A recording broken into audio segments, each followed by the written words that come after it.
ਬਰਾਤ ਦੀਆਂ ਤਿਆਰੀਆਂ ਸ਼ੁਰੂ ਨੇ, ਢੋਲ ਵਾਜੇ ਵੱਜ ਰਹੇ ਨੇ ਤੇ ਦੂਲਾ ਸਾਹਿਬ ਦੀ ਕਰੋ ਜ਼ਿਆਰਤ।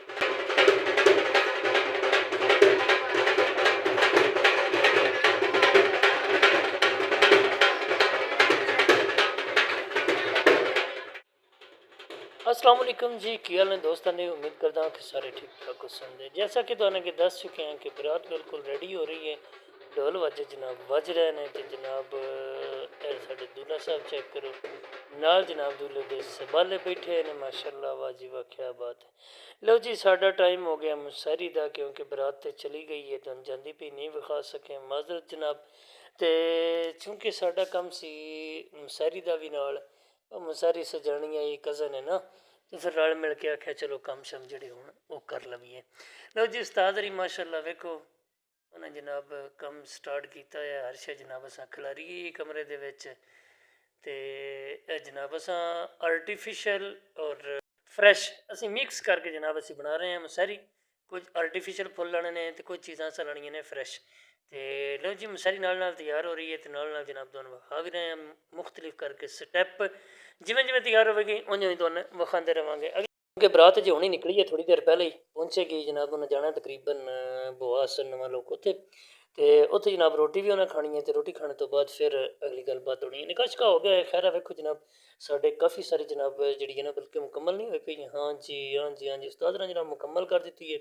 लो जी, हम मुकम्मल तुहानू व्यू विखा रहे हैं मुशहरी का। चेक करो माशाअल्लाह, बेहतरीन तो फर्स्ट क्लास। मैंने तो बड़ी आई है पसंद। जो तुहानू भी पसंद आई है तो कमेंट में दस्या जे कैसी लगी तुहानू साडी मुशहरी। तो जनाब अगली गल हूँ असीं फ्रैश कुछ फुल भी लेंदे जान, वो भी दिल उत्ते खलारी है। वेखो उस्ताद ने जनाब दिल बनाया, तो वे तीर नहीं मारिया, क्योंकि आखिया ना तीर जो लगने आने हो गए लग चुके हैं। हुण तीर तो कम गया वध, हुण तो हो गया ना विआह।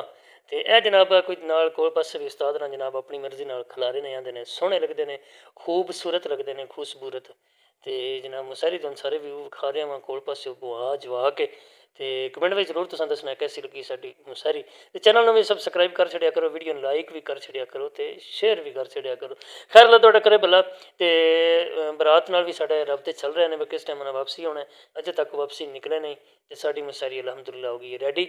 एक असां बाहर जरा नहीं स्टेज भी बनाना, जिथे उन्हें आउंदे सार बन जट को सारा रस्मां रिवाज चल गई हैं, फिर मामलात चल गए हैं। तो बाकी फिर अल्लाह रखे खैर। तो कमरे का तुहानू सारा जरा नहीं हेठों उत्तों अंदरों बाहर विखा छोड़िया। लो जी, साडा उन्हां नाल होया रबता, तो बरात बिल्कुल जी ना वो नेड़े आ गई, अपने वाली है। तो हुण एंड टाइम हो गया जनाब, बरात आने वाली है। तो फिर तुहानू विखाने बरात जिस टाइम आउंदी। लो जी, बरात गई जी आ, अल्लाह तुहाडा करे भला। तो दूल्हा साहब बाहर निकल आए हैं गड्डी विचों। तो बाकी हुण तुहानू असां फैमिली तो विखानी कोई नहीं, क्योंकि साडा व्लॉग फैमिली नहीं है।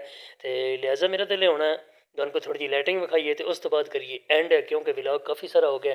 तुसां चैनल साडे नूं पता नहीं कदों सबसक्राइब करना है, तो कदों करना है लाइक, तो कदों करना है शेयर। तो बहरहाल मेरी ये गुजारिश ही है तुहाडे अगे कि चैनल में सबसक्राइब करो, लाइक शेयर तो कमेंट करो। तो साडी करो लाइटिंग चैक कैसी लगी तुहानू। तो अगली गलबात भी तुसीं समझ गए होने। हुण मेरा दिल कोई नेड़े नेड़े होवी वीडियो करिए एंड, इहदे सारे ढेर सारे ने ऑप्शन जिहड़े तुसीं वेखने ने, नाल नाल ये भी वेखो, तो नाल नाल जिहड़ियां ना साडे चैनल नूं सबसक्राइब भी करते रहो, लाइक भी कर छड्डो, कमेंट भी कर छड्डो, प्यारे प्यारे कमेंट करो।